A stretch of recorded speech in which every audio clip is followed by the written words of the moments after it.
Éxodo capítulo 20, versículos 12 al 17. Y nos enfocaremos en el versículo 15. La palabra de Dios dice: Honra a tu padre y a tu madre para que tus días se alarguen en la tierra que Jehová tu Dios te da. No matarás, no cometerás adulterio, no hurtarás, no hablarás contra tu prójimo falso testimonio, no codiciarás la casa de tu prójimo, no codiciarás la mujer de tu prójimo, ni su siervo, ni su criada, ni su buey, ni su asno, ni cosa alguna de tu prójimo. Oremos. Padre Santo, venimos delante tuyo, Señor, reconociendo, Señor, que te necesitamos, Señor. Y reconocemos, Señor, que tú te paseas este día, Señor, entre tu pueblo, Señor. Y Padre, te pedimos que la palabra hoy predicada sea de acuerdo a la sana doctrina, Señor, y que sea de bendición a tu pueblo, Señor. Haz a un lado, Señor, a este hombre débil, pecador, y háblale a tu pueblo, Señor. Y dale vida a los muertos, Señor. Te lo pido, en el precioso nombre de nuestro Señor y Salvador Jesucristo. Amén. Hasta ahora, hermanos, hemos visto la primera tabla, nuestros deberes con Dios, y hemos avanzado en la segunda, en lo que son nuestros deberes con nuestro prójimo, o en otras palabras, la segunda tabla que rige cómo deben ser las relaciones de un hombre con su prójimo. Y a manera de recordatorio, vimos el quinto mandamiento y aprendimos que la honra y el respeto a los padres en el hogar es la puerta de entrada para aprender a vivir adecuadamente en el mundo de orden que Dios creó, ya que de esta forma aprendemos a someternos a nuestro Dios creador, a quien no vemos, a través de aprender a someternos a nuestros padres, a quienes sí vemos. Después vimos el sexto mandamiento: no matarás, y aprendimos el principio de respetar en todos los aspectos la vida del hombre, el cual fue creado a imagen de Dios. Y vimos cómo entender esto debe cambiar nuestro trato con nuestros prójimos. Y hace 3 semanas estudiamos el versículo 14, no cometerás adulterio, el séptimo mandamiento. Y vimos que este mandamiento en esencia prohíbe la impureza sexual y nos enseña el principio de la fidelidad y compromiso que hacemos con votos en un matrimonio. Es decir, con alguien con quien Dios nos permite interactuar íntimamente en una relación de pacto. Y así vimos que el mandamiento protege al matrimonio, que es un regalo de gracia, para que mientras aprendemos la fidelidad requerida en el pacto, por otro lado practiquemos el perdón, que es continuamente requerido en un matrimonio entre 2 pecadores. De tal manera que podamos aprender a ser fieles a Dios, a quien no vemos. Y vimos lo hermoso de esto, que Dios es fiel a su pacto. Y debido a su fidelidad nos sacó de la esclavitud, pagando el precio más alto, dando a su único Hijo por amor. El día de hoy estudiaremos el versículo 15, título del sermón: no hurtarás. Y dividiremos este sermón en 3 puntos y veremos muchos versículos, hermanos. Punto número 1, la razón y el significado del mandamiento. Punto número 2, el alcance o los ejemplos del mandamiento. Y punto número 3, el lado positivo del mandamiento. Punto número 1, la razón y significado del mandamiento. En el libro El creyente y la ley moral, el cual me ha sido de gran bendición, Thomas Montgomery lo describe así. Este mandamiento significa, en primer lugar, que dejemos de robar. Segundo, que trabajemos. Y en tercer lugar, que demos de nosotros mismos y de nuestros recursos para ayudar a otros. Y quiero empezar haciendo énfasis en lo que hay detrás de estas tres ideas. Y lo que hay detrás es la protección de la propiedad privada y la mayordomía. Y empezaremos definiendo la propiedad privada. El robar es un pecado que todos coincidimos en condenarlo como pecado, incluso en esta época tan liberal y descompuesta, en la que la moral está distorsionada y algunas autoridades no han sabido proteger la propiedad privada de las personas. Por ejemplo, los estados en este país, en sus leyes, suelen separar los robos en diferentes grados según la gravedad del delito. El robo normal suele ser un delito grave de segundo grado, en la mayoría de los estados, pero puede convertirse en un delito grave de primer grado si el ladrón utiliza una arma peligrosa o causa lesiones o intenta matar a alguien. Y es sabido que ahora en algunos estados, incluido en si alguien entra en una tienda departamental y sale con mercancía menor a $950 sin pagarla, esto es considerado como un delito menor. Y los empleados prácticamente no pueden hacer nada, es decir, no pueden detener al ladrón. Y si lo hacen, corren el peligro de ser demandados por el ladrón si intentan detenerlo.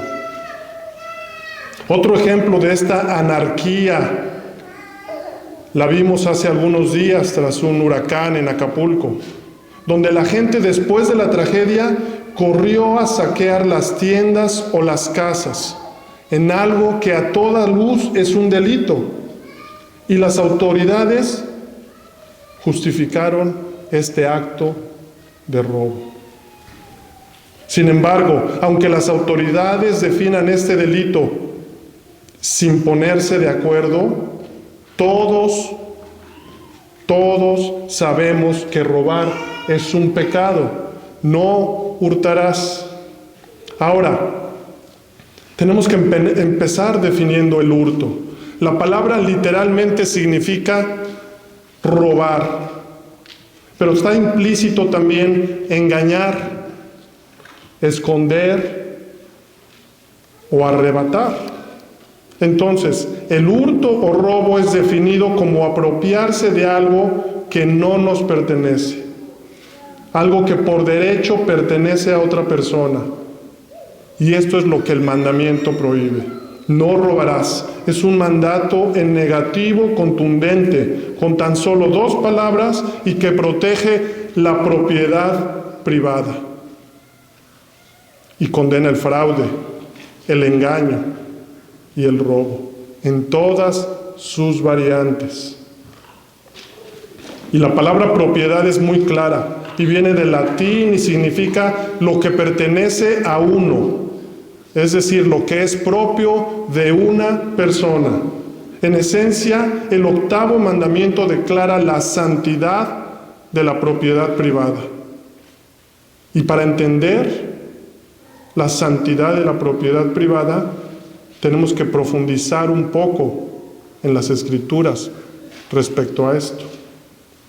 Y lo haremos de la misma manera en que lo hicimos para el 7º mandamiento, donde definimos el matrimonio para establecer la razón del mandamiento y la gravedad del adulterio, ya que el mandamiento 7 protege el matrimonio.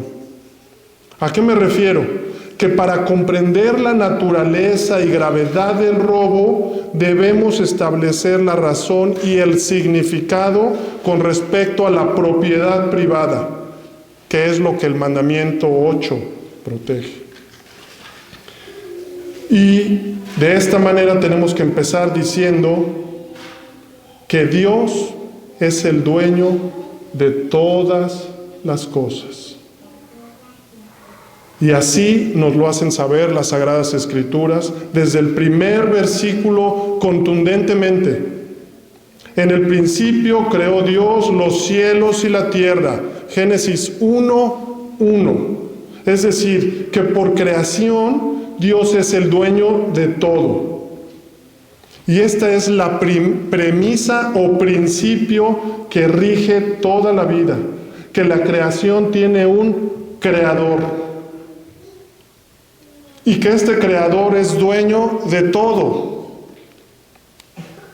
Para no ir muy lejos, el día jueves nos reunimos todos para darle gracias a Dios por todo. Por eso todos estamos hoy aquí gracias a Él y todos dependemos de Él. Y escuchen esto, todos tendremos que darle cuentas a Él, porque Él es el Dios creador de los cielos y la tierra. Lo entendamos o no, lo reconozcamos o no. El Salmo 24:1 dice: de Jehová es la tierra y su plenitud, el mundo y los que en él habitan. No deja nada afuera. Y vayan conmigo al Salmo 50, donde el salmista deja claro que todo es de Jehová. Es decir, Dios por medio del salmista está reprendiendo a Israel por sus alabanzas llenas de rituales, sacrificando animales hipócritamente. Vayan conmigo al Salmo 50, versículos 10 y 12. Él dice: porque mía es toda bestia del bosque, y los animales en los millares de collados, todas las bestias en todos los montes, en todos los cerros que existan, todas son mías, dice el Señor. Conozco todas las aves de los montes, no solo son suyas, sino que las conoce. Y lo que se mueve en el campo es mío. Si yo tuviera hambre, no te lo diría a ti, porque, escuchen, mío es el mundo y su plenitud. Hermanos, recordemos esto, llevémoslo grabado en nuestras mentes, no solo el día de Acción de Gracias. Debemos de vivir continuamente, 24 horas, 7 días a la semana, entendiendo esto. Cada vez que abres los ojos por la mañana y respiras, es señal de que tienes vida gracias a Dios. Y ese techo que ves cuando despiertas y el alimento en tu mesa, jóvenes, y un trabajo o un negocio que tiene tu padre, es gracias a Él, pero es de Él también. Mira a tu alrededor y recuerda que todo es de Él. Y todo vino a ser o existir y permanece existiendo gracias a Él. Y además, hoy lo tienen, lo disfrutas por el puro afecto de su voluntad. Recuerda que no hay nada en el universo que no le pertenezca. He aquí, de Jehová tu Dios son los cielos y los cielos de los cielos, hasta donde no alcanzamos a ver ni entender, la tierra y todas las cosas que hay en ella. Deuteronomio 10:14. Todo es de Él, incluida tu vida. Él es el dueño absoluto y como tal puede disponer de su propiedad según sea su voluntad. Esto es lo que las Escrituras enseñan desde el principio acerca de la propiedad privada. Pero también las Escrituras enseñan que Dios ha puesto al hombre como administrador de su propiedad. Dios es el dueño absoluto, pero Él le da al hombre para que administre su propiedad, como su mayordomo. Y así el hombre puede decir de algunas cosas de la creación que son suyas. En otras palabras, puede decir, esto es mío, y también puede reconocer, eso es tuyo, o esto no es mío. Y hermanos, tampoco es como que Dios renuncie a la propiedad. Las cosas nunca dejan de ser de Dios, pero en su soberanía Él reparte sus bienes a los hombres para que los representen. Para que los representen. Génesis 1, 27, 30. Sin embargo, Él dice en Levítico 25, 23, vayan conmigo, Levítico 25, 23. Y la tierra no se venderá a perpetuidad, porque la tierra es mía, pues vosotros sois peregrinos y extranjeros para conmigo. Esta ley impedía que una persona o una familia se volviera un terrateniente o un mayordomo avaricioso. Evitaba que una persona creyera que acumulaba cosas y eran de él. Esto es lo que hacía y explicaba, no se venderá a perpetuidad. Noten cómo dice, la tierra es mía, porque el hombre es un mayordomo temporal de Dios. Somos peregrinos y extranjeros. En otras palabras, estamos de paso. La tierra no se la llevarán, la dejarán aquí. Aunque ahora puedas decir temporalmente con derecho, como un mayordomo únicamente, esto es mío, Dios me lo dio. No te pertenece perpetuamente, es decir, no por mucho tiempo, pues estás de paso, tu derecho es temporal. Y Dios sí es el dueño eterno de todo. Esto quiere decir que en nuestra relación vertical con Dios no somos dueños de nada, somos únicamente sus administradores. Nada nos pertenece, aún nuestra vida o la vida, para ser más precisos. Le pertenece a Dios. Amigo y hermanos, estés de acuerdo, te guste o no, la verdad es que todos le pertenecemos a Él. Y algún día daremos cuentas a Él de lo que hicimos con esta vida y con lo que nos dio para administrar. Familia, posesiones, salvación, etc. Con estos pocos o muchos años que te preste. Y entender esto nos debe llevar a vivir vidas en agradecimiento constante, contentos y sirviendo como buenos mayordomos con lo que Dios nos ha dado. Así que hemos visto el punto número 1, la razón y fundamento que hay detrás del mandamiento, la propiedad temporal o mayordomía del hombre y la propiedad eterna y absoluta de Dios. Ahora veamos el punto número 2, el alcance del mandamiento. No robarás. Hemos visto entonces que el fundamento del mandamiento en un sentido vertical es la propiedad absoluta de Dios, de todo. Sin embargo, en un sentido horizontal o en términos de nuestra relación con nuestro prójimo, podemos decir que algunas cosas son nuestras, porque Dios nos dio derecho sobre ellas. Y las Sagradas Escrituras en este mandamiento, que está en la segunda tabla, que rige o regula nuestra relación con el prójimo, Dios establece el derecho a la propiedad privada. No hurtarás. Y aunque las formas de robo son múltiples, como veremos más adelante, este pecado tiene en su raíz la codicia y la injusticia. Es decir, el 10º mandamiento, no codiciarás, es la base del 8º. No hurtarás. Porque casi siempre antes del delito de robo está la codicia. Tal como lo dice el apóstol Pablo en 1 Timoteo 6:10. Porque raíz de todos los males es el amor al dinero, el cual, codiciando algunos, se extraviaron de la fe y fueron traspasados de muchos dolores. Pero también, como dijimos, además de la codicia, la injusticia es otra de las causas de este pecado. Es decir, el deseo de obtener cosas sin trabajar.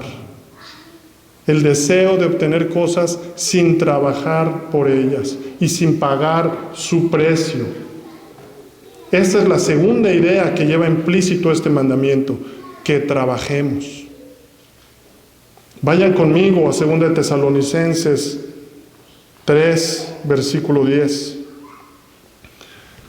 Vemos este principio, donde incluso Pablo se pone de ejemplo del deber del trabajar. Versículo 10.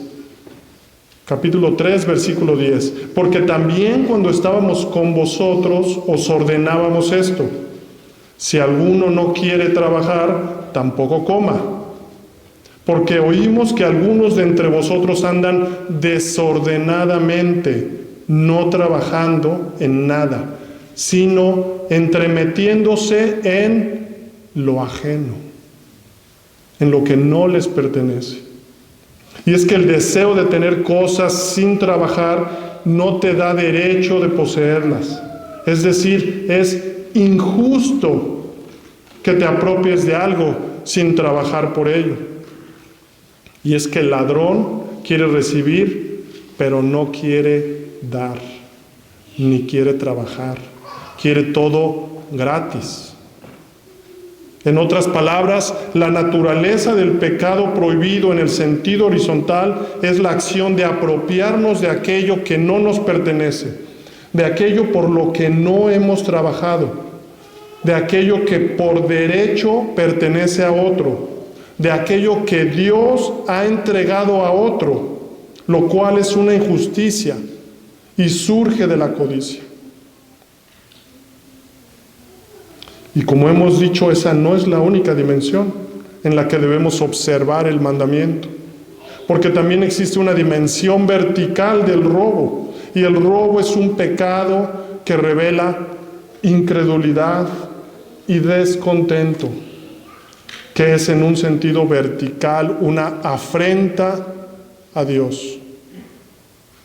Porque cuando un hombre hace a un lado los medios honestos que Dios ha dado, es decir, el trabajar, para obtener aquellas cosas que son necesarias para nuestras vidas, pero el hombre en lugar de eso decide robar, ese hombre no solo está dañando al prójimo, sino que está enfrentando a Dios, quien estableció el camino, el medio honesto para que podamos recibir bendiciones o cosas, el trabajo. Ese hombre anda desordenadamente entremetiéndose en lo ajeno. Y también el robo es una expresión de incredulidad por un lado y descontento por el otro. Y ambos pecados son una afrenta a Dios. Y es descontento porque el que roba le está diciendo a Dios: yo merezco tener más de lo que me has dado. Como si dijera: lo que me has dado, Dios, es injusto, yo merezco más. Hablándoles a los niños, como cuando tu padre te da algo, pero tú quieres lo que tiene tu amigo o tu hermano. Estás codiciando, y eso es incorrecto, porque debes contentarte con lo que tu padre te dio. Y tener cuidado, porque si no estás contento, empiezas a querer quitárselo, empiezas a codiciar, y no es tuyo. Su padre se lo dio, y si se lo quitas, lo habrás robado y eso es injusto. Deshonras a tu padre porque él no te lo dio a ti y es él quien debiera enseñarte a respetar la propiedad de otros. Lo deshonras. Y mujeres, es lo mismo con sus esposos. Deben estar contentas con lo que su esposo pueda darles con el producto de su trabajo honesto. Y no codiciar más de lo que les pueda dar, porque incluso pueden ser una presión para él. Y él puede incurrir en buscar hacer algo injusto y pecar para complacerte. Y es descontento también. Es incredulidad, además de descontento, porque manifiesta un rechazo a los medios que Dios ha mandado para la obtención de esos bienes. Medios honestos, como el trabajo. En otras palabras, es incredulidad porque no confía en la providencia de Dios, que Dios provee mediante los medios lícitos que ha diseñado para tu sustento. El que roba piensa que si usa los medios lícitos o lo hace honestamente, no prosperará, no será suficiente. Duda de la palabra de Dios y quizá empiece a afanarse, a preocuparse. Y en el fondo, no confía en Dios. Mateo 6, 25, 26 dice: por tanto os digo, no os afanéis por vuestra vida, qué comeréis o qué beberéis, ni por vuestro cuerpo, con qué os vestiréis. ¿No es la vida más que el alimento y el cuerpo que el vestido? Mira las aves del cielo que no siembran, no siegan, ni recogen en graneros, y vuestro Padre Celestial las anima. ¿No valéis vosotros mucho más que ellas? Matthew Henry comenta: escasamente hay otro pecado contra el cual advierta más nuestro Señor Jesucristo a sus discípulos. Escasamente hay otros pecados con el cual advierta más nuestro Señor a sus discípulos que las preocupaciones inquietantes, distractoras y desconfiadas por las cosas de esta vida. Y él agrega a menudo: esto entrampa al pobre tanto como el amor a las riquezas al rico. Es decir, el pobre con sus afanes cae igualmente en el mismo pecado que el rico que quiere enriquecerse y que ama el dinero. Es desconfianza, es no confiar. Esta desconfianza nos puede llevar a pecar o a entramparnos, tal como dice Matthew Henry. Porque el incrédulo piensa dentro de sí: si pago mis impuestos, si no cobro por la mercancía más de lo que vale, o si no hago un fraude o engaño a mis clientes por aquí y por allá, o si no altero mi contabilidad, no podré sostenerme. Pero el Señor dice en Mateo 6, 31 al 32: no os afanéis, pues, diciendo qué comeremos o qué beberemos o con qué nos vestiremos, porque los gentiles buscan todas estas cosas, pero vuestro Padre Celestial sabe que tenéis necesidad de todas estas cosas.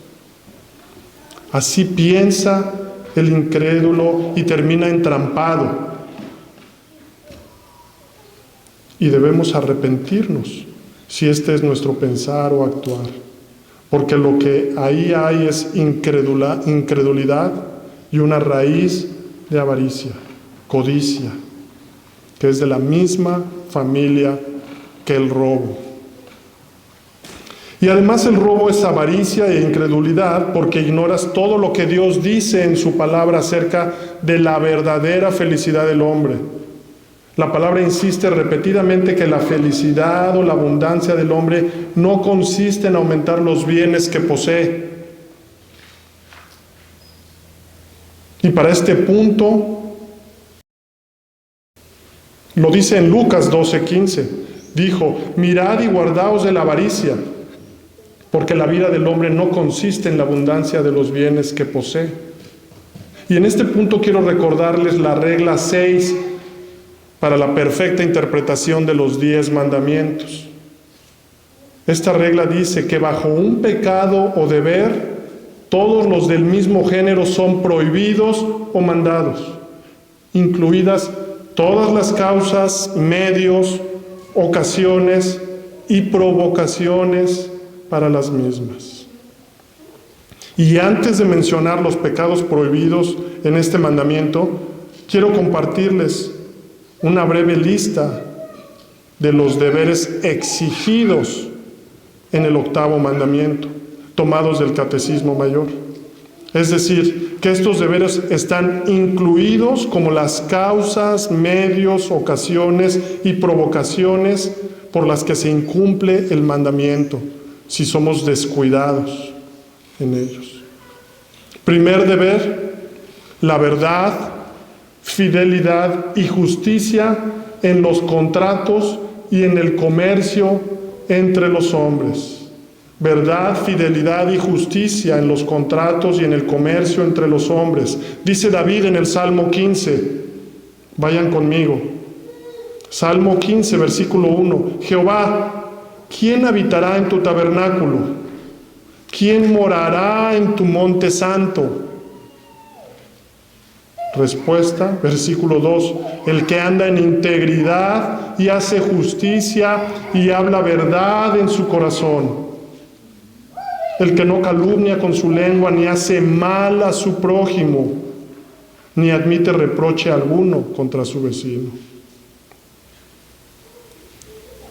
Dios demanda veracidad, fidelidad y justicia, porque Él es veraz, fiel y justo.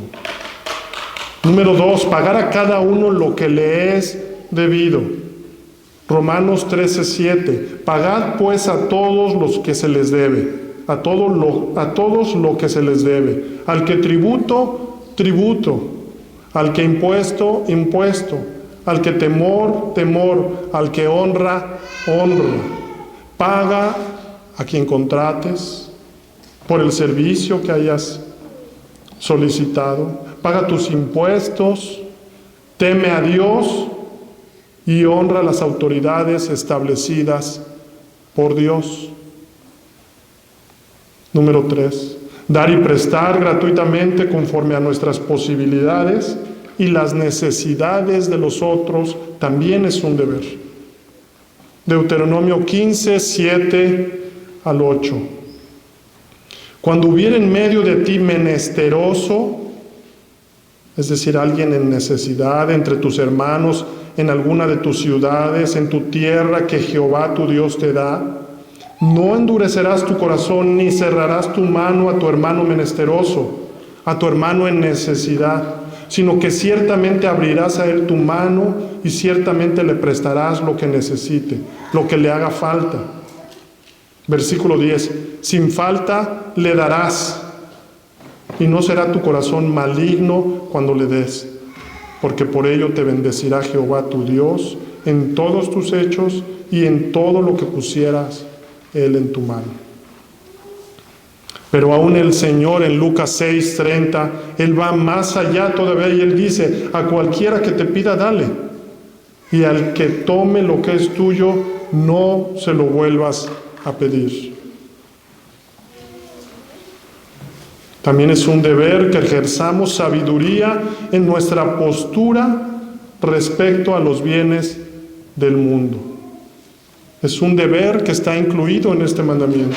Ejercer sabiduría en nuestra postura respecto a los bienes del mundo. Que sepamos de qué se tratan estos bienes del mundo y para qué son. 1 Timoteo 6, versículos 6 al 10. Pero gran ganancia es la piedad con contentamiento, porque nada hemos traído a este mundo y sin duda nada podremos sacar. Así que teniendo sustento y con qué cubrirnos, estemos contentos con esto. Porque los que quieren enriquecerse caen en tentación y lazo y en muchas codicias necias y dañosas, que hunden a los hombres en destrucción y perdición, porque raíz de todos los males es el amor al dinero, el cual codiciando algunos se extraviaron de la fe y fueron traspasados de muchos dolores. Sabiduría en nuestra postura respecto a los bienes de este mundo. Pablo le está diciendo a Timoteo, enseña a que practiquen la piedad y el contentamiento con lo que Dios les ha dado. No persigan las riquezas con codicia, porque esto es un lazo que los puede destruir. Y en el versículo 17 y 18, Pablo instruye a Timoteo diciendo lo siguiente: a los ricos en este mundo enséñales que no sean altaneros ni pongan su esperanza en la incertidumbre de las riquezas, sino en Dios, el cual nos da abundantemente todas las cosas para que las disfrutemos. Enséñales que hagan bien, que sean ricos en buenas obras, generosos y prontos a compartir. Pablo le dice a Timoteo, enseña a los ricos a que no pongan su confianza en el dinero, en las riquezas, que son inciertas. Hoy te las da Dios y mañana te las pide. Job dijo, Dios dio y Dios quitó. Sea bendito Dios. Está bien disfrutar de las bendiciones de Dios, pero enséñales que es para ser generosos y compartir. Ejercer sabiduría en nuestra postura respecto a los bienes del mundo. Número 5. Que tengamos un trabajo honesto. Es un deber incluido en este mandamiento. Efesios 4:28. El que hurtaba no hurte más, sino trabaje, haciendo con sus manos lo que es bueno. Y escuchen, para que tenga que compartir con el que tiene necesidad. ¿Vemos el énfasis, hermanos? ¿Vemos el énfasis en las Escrituras acerca de los bienes o de las riquezas? Dios nos manda a trabajar y nos dice que es para que tengamos que compartir. No nos lo dice que es para que lo acumulemos y nos enriquezcamos. Él nos dice, no te las llevarás, no sacarás nada de aquí. Es para compartir. Número 6, que seamos diligentes en el trabajo. Proverbios 10:4. La mano negligente empobrece, mas la mano de los diligentes enriquece. Y Romanos 12:11. En cuanto a diligencia, no perezosos, fervientes en espíritu, sirviendo al Señor. Cuando trabajamos, debe de ser para servir al Señor. Así trabajamos, como creyentes, es para servir al Señor. Número 7, el último deber. Son más, pero son algunos. Esforzarnos por preservar y acrecentar las riquezas y bienestar de otros como si fueran para nosotros. Va más allá todavía.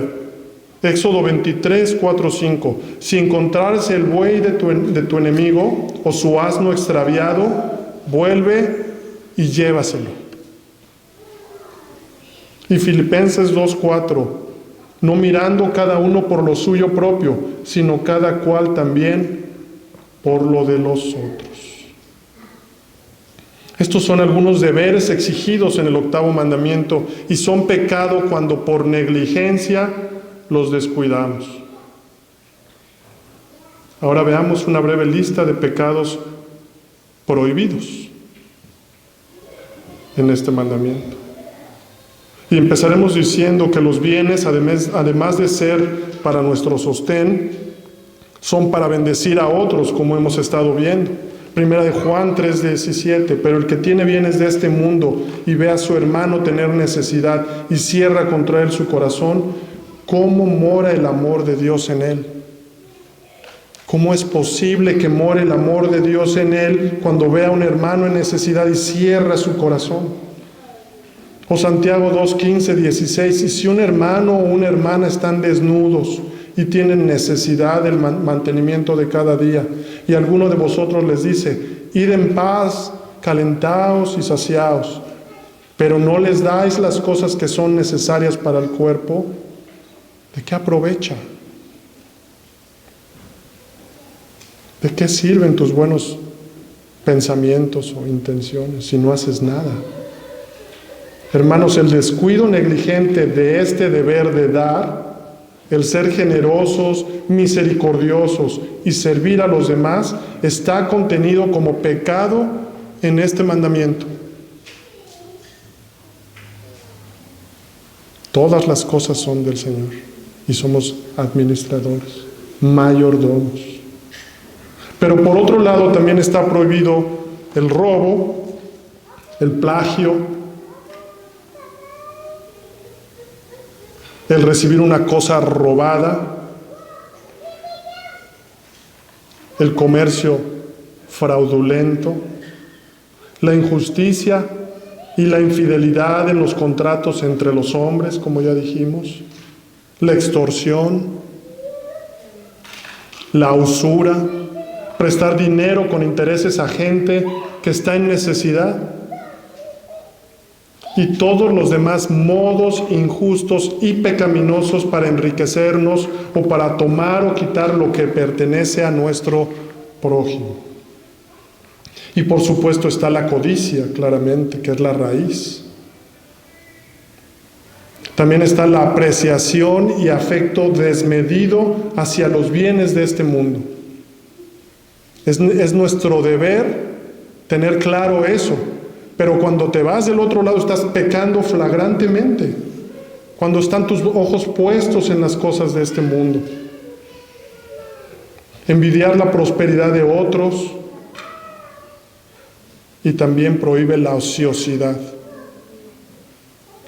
Los juegos de azar, que es querer enriquecerse de una forma rápida sin trabajar, lo cual no es bíblico, ¿no? Hermanos, desde la caída Satanás ha sido un ladrón. En su egoísmo y orgullo, él quiere poseer todo lo que Dios tiene. Quiere mandar, gobernar y controlar a los hombres. Él quiere ser Dios, quiere ser el dueño del mundo. Y tristemente este espíritu de Satanás contagió a los hombres, convirtiéndolos en ladrones que imitan a su padre espiritual. Los robos que cometen los hombres son motivados por egoísmo, orgullo, codicia, avaricia, envidia e injusticia. Y el hombre caído se vuelve incluso creativo para robar, para quitar a otro lo que no le pertenece y no ha trabajado. Y hermanos, como hemos visto, no todos los ladrones se encuentran en la calle con una pistola y un antifaz negro. Hay ladrones por todas partes. El comentarista dice, hay ladrones en las empresas o en el gobierno. Se roban el tiempo de trabajo, se roban las herramientas, la materia prima o el producto terminado. Roban en los viáticos y muchas compañías quiebran por estas prácticas, porque la mayor parte de sus ganancias se diluyen. Es decir, los dueños o propietarios tienen que establecer miles de formas y candados para proteger algo que no debería de ser, que no debería de gastarse en nada, pero el hombre caído no le importa. En el gobierno o instituciones hay quienes desvían fondos o cometen fraudes, o quienes desde sus puestos extorsionan o solo están para beneficiarse en esos lugares ellos mismos. Hay abogados o autoridades que manipulan la ley para beneficiarse.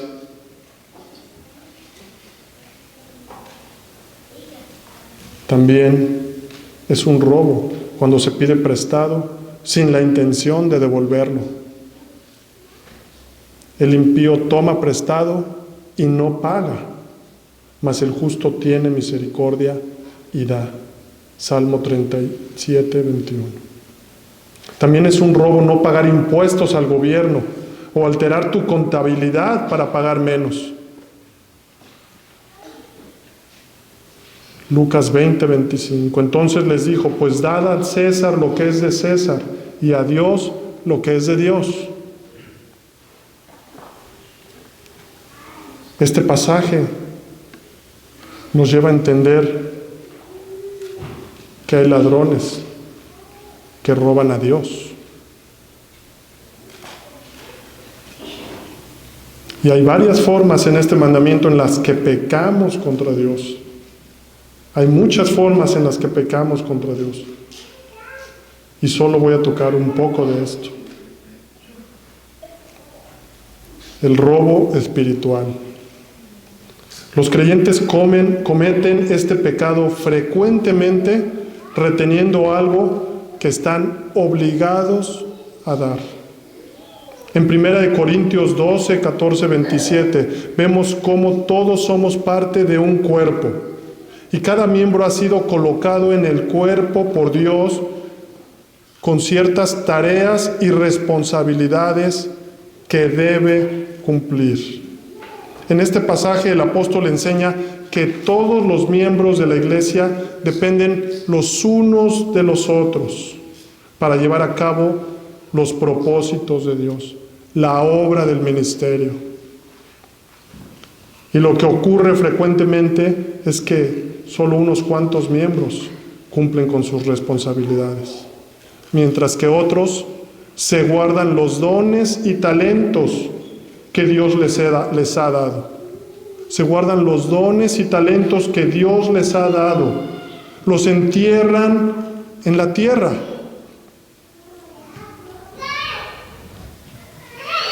Mateo 25, 18. Mas el que había recibido un talento, fue y cavó en la tierra y escondió el dinero de su Señor.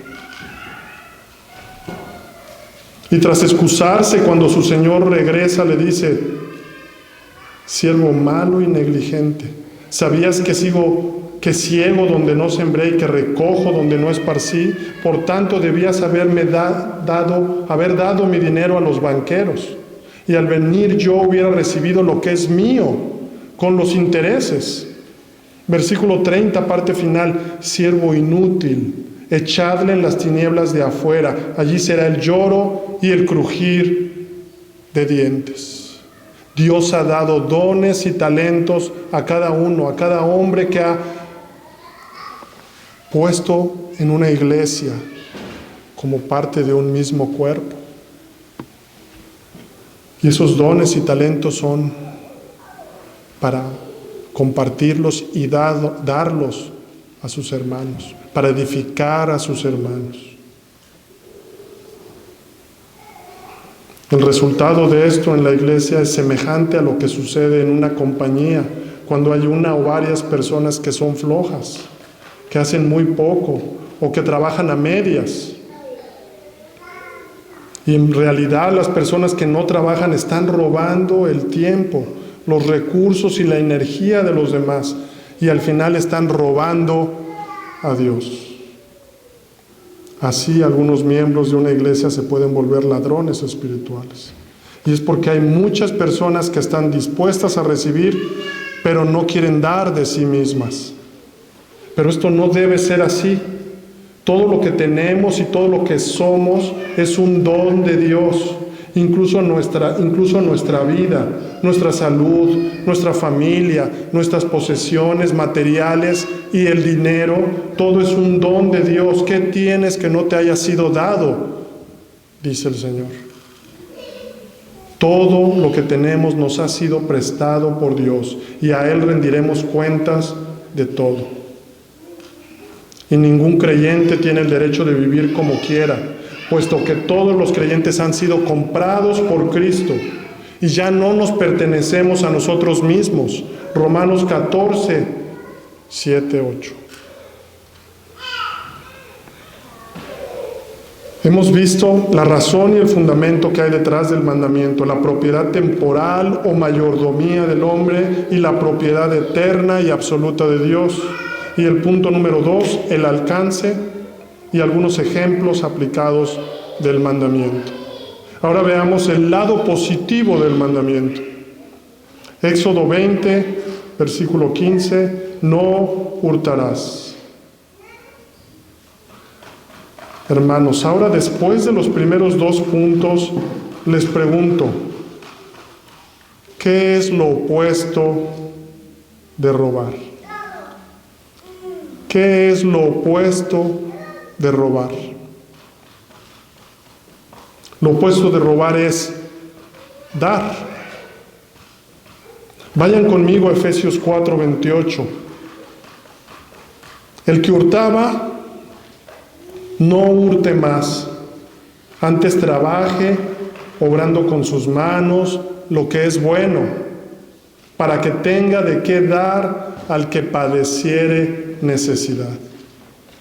Según el apóstol Pablo, el lado positivo de este mandamiento es que debemos dar de nosotros mismos para beneficiar a otros, para que la gracia de Dios sea manifestada a través de nosotros con las personas. Para eso. El dar es lo opuesto de robar. También Pablo lo dice en Hechos 20:35.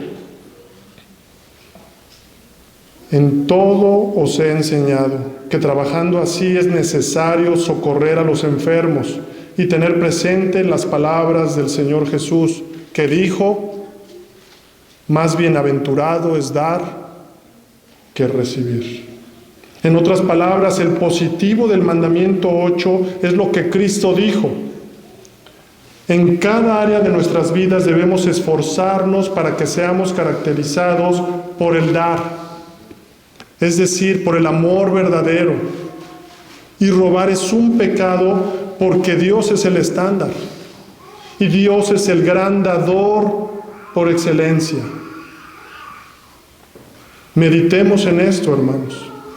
Aunque existen muchas formas ocultas para robar, a fin de cuentas un robo también sucede cada vez que retenemos lo que estamos obligados a dar. En sentido positivo, este mandamiento exige que demos a los demás motivados por el amor. Y hermanos, la mayor muestra de amor la tenemos en el Evangelio, en lo que hizo Dios. Y por eso ahora quiero preguntarte si estás hoy acá, en este lugar, y no te encuentras en paz con Dios.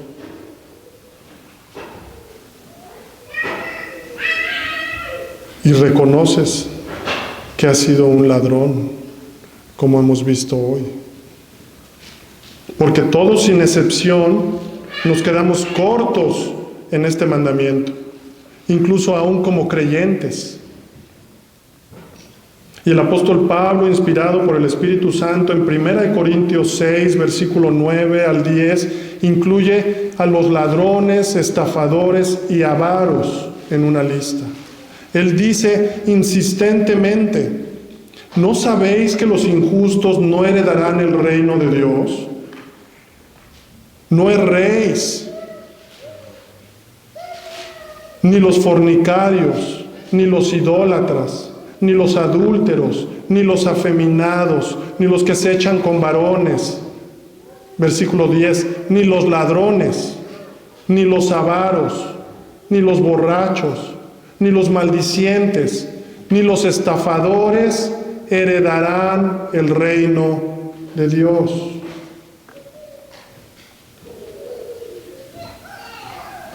No te equivoques. No lo ignores, dice el apóstol Pablo. Él dice, no se engañen. No gozarán de la vida eterna con Dios. No entrarán al reino. Serán echados al fuego, donde habrá llanto y rechinar de dientes. Pero, si hoy lo reconoces, es decir, reconoces que has pecado en múltiples ocasiones contra el Dios Santo, Creador Todopoderoso, y que es el dueño absoluto de todo, si hoy clamas a Él y con un sincero arrepentimiento vienes en humildad, pidiéndole que te perdone y te limpie, Él es fiel y justo para perdonarte. Y escucha, Él ha dado la única salida que tienes. Él ha dado a su único Hijo como pago por tus pecados, si tú te arrepientes el día de hoy. Y por eso es necesario que pongas tu fe y confianza en Cristo, quien después de cumplir la ley, dio su vida en rescate por muchos. Ese es el Evangelio. Esas son las buenas noticias. Que el día que el Señor te llame a cuentas, no te presentarás con todos tus pecados, los que sabes y los que ignoras, sino que te presentarás con su justicia.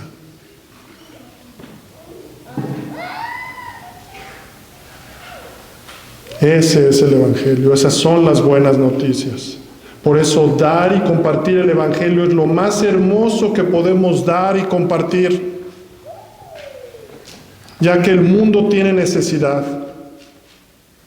Y además, hermanos, es la mejor forma de acumular tesoros en el cielo, donde la polilla no come ni los ladrones hurtan. Aprendimos hoy en el catecismo que aprendamos, que pongamos nuestra mirada en el cielo, en las cosas del cielo.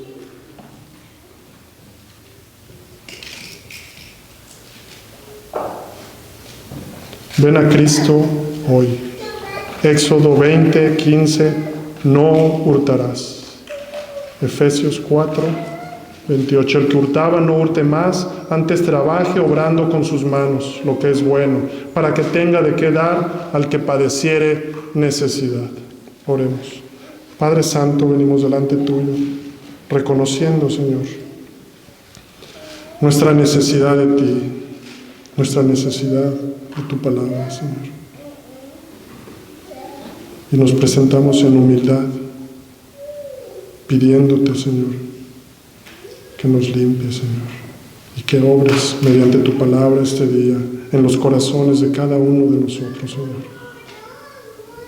Te damos gracias por tu bendito Evangelio, que aun sin merecerlo, no nos diste lo que merecíamos, sino que nos diste a tu Hijo, Señor. Padre, bendice a tu pueblo, en el nombre precioso de nuestro Señor y Salvador Jesucristo. Amén.